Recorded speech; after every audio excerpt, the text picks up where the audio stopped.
Good morning students.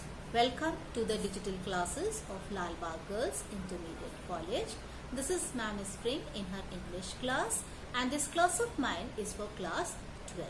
Class 12, we have already started with the prose chapter A Girl with a Basket, which is written by W.C. Douglas. And in the previous lecture of mine, I have already given the explanation of first 6 paragraphs of this chapter, and now today I am going to start with the rest paragraphs, and I am going to give the explanation of those paragraphs. First of all, I am going to read the paragraph for you, and then I will be giving the explanation to it. So be careful and listen it carefully. I bought one tiny basket for a few annas. Tiny basket means a small basket. Few annas. What do you mean by annas? They are Indian coin at the time of British rule, and they were the currency of India. So the basket for a few annas, another fruit basket for a bit more, a beautiful waste paper basket for a rupee, a lovely swing basket for a rupee, or a few fans for an anna or 2 apiece. My arms were filled, and I had spent not 50 cents.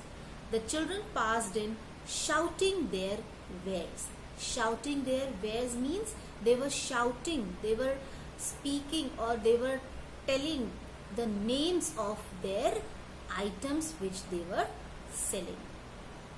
I was a prisoner, completely surrounded, unable to move. The most diligent means laborious, aggressive vendor was a beautiful girl of 9 right in front of me. Aggressive vendor means she was forceful, she was insisting to purchase that basket from her. She had a lovely basket with handle, and she was an earnest pleader. There were tears in her eyes. She pleaded and begged in tones that would wring any heart. She pleaded means she requested and begged in such a manner, in such a voice that could bring pity to any heart. So now I am going to start the explanation of this. There were a crowd of refugee children. We know that there were the crowd of refugee children who was selling basket, but the author was impressed by the little girl of 9 who stood just in front of him. She looked beautiful, and her attempt were quite strong as a seller of her basket. Her basket was pretty to look at. It had a handle too. She wanted to sell the basket for 1.5 rupee. It was about 30 cents in American currency. She made powerful appeals to him so that he might buy her basket. She looked very poor. There were tears in her eyes, and the author's heart was moved by the pitiable request of the girl. Let's move towards the next para. My arms were full. I had no room, let alone any need. No room means there was no place left in her arms to purchase any other thing. For another basket, balancing my baskets and fans on my left arm, I reached into my right coat pocket and got a handful of change, perhaps 15 cents in all, which I deposited in the basket that the young girl held imploringly. Imploringly means in a very earnest manner or in a very requesting manner. Imploringly before me. I tried to explain that I could not buy the basket, but extended the gratuity as the substitute. Gratuity means a free gift, and it was like a that it was a free gift given by that person to that girl. Substitute in place of buying that. So instead of buying that basket, he tried to give some money to that child without taking her basket. I realized at once what offense I had given. Offense means the wrong action done by him. He realized that he did something wrong. This child of 9, dressed in rags and on the edge of his starvation. Edge of his starvation means? It means that almost dying of hunger. Raised her chin, he looked upwards, reached into the basket, and with all the pride and graciousness of a lady, handed the money back to him. Graciousness means with dignity or with grace. She had returned the money which that judge has given her as a free gift. There was only one thing I could do. I bought the basket.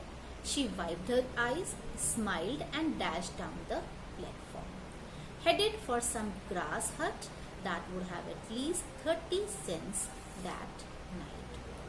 So what the author tries to explain in this paragraph, that though that girl was a little girl of 9, her clothes were worn out, she was very poor but was not ready to take money in charity. She was not a beggar. She wanted money on selling her basket to the author. She lifted her face with pride and returned the money to the author, and at that moment she behaved like a proud and a graceful lady, though she was a poor, starving girl of 9 only. So let's move towards the last paragraph of this chapter. I told this story to Prime Minister Pandit Jawaharlal Nehru. I told him it was one reason I had fallen in love with India. The people I saw in India, those in the village as well as those in his high office, have both pride and a lively sense of decency and citizenship. They also have a passion for independence. Passion means strong desire for freedom. This beautiful child, born in squalor and poverty, they also have a passion for independence. Passion for independence means a strong desire to be free. This beautiful child, born in squalor and poverty, uneducated in both grammar and manners, had given me a glimpse of the warm soul of India. So, born in squalor. Squalor means dirty conditions or poor condition. She was poor and her poverty could be seen through her dress. Glimpse of warm soul of India means it was a brief view of the soul full of self-respect and pride. So the author is so much impressed by the self-respecting behavior of the little refugee girl that he praises the people of India for their virtues. During his visit, the writer saw people living in villages. He also saw the educated and cultured top-class officers. He found that people of both these groups were full of respect. They knew how to behave decently and were good citizens. They loved freedom. The writer felt deep praise for these qualities of Indians. So the author was very much impressed with the sense of self-respect and behavior of the poor refugee girl of 9, and when he met Prime Minister, he told this story to Prime Minister about this girl. The author says that the beautiful little girl was born in a very dirty and poor place. Her family was also very poor. The author found that the refugee girl was fully uneducated. Even then, the self-respecting behavior of the poor little girl gave the author a clear idea of the liveliness found in the people of India. She represented the warm soul of India, for which the author has come to India. So the author was impressed by Indians and had written it in his book.